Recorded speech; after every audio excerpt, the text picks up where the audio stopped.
Туркменистане отмечают 85-летие творчества Нуры Халмамедова. Вот уже 2 дня, как отмечает этот праздник.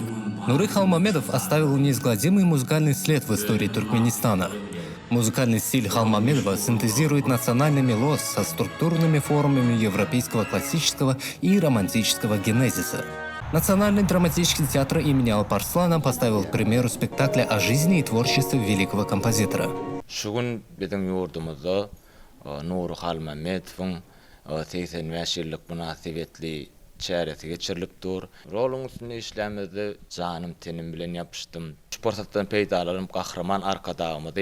Arkadağlı kahraman serdarımıdın canlarının sağ olmağı, ömrünün uzak olmağını, elme damat yani işleri rovaç olmağını tüysürüğümden arzu etti. Многие композиции Халмамедова стали культовыми.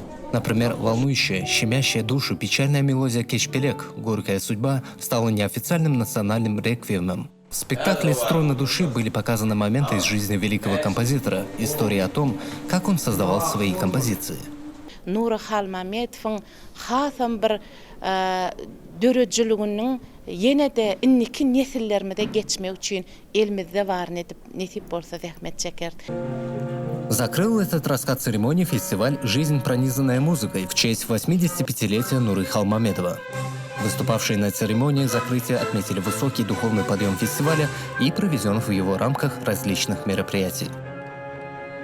Muhabbatının bir başlığı geldi bir gedek usahanama yanına bir tanış oğlanmalıp işte bir deydi Nurhal Mehmet'in yadigarlığı gerektikti. Hemen bor dedim. Ben onu işte uğradım mal bir hil gıdık gittim gıdık kıl oldu.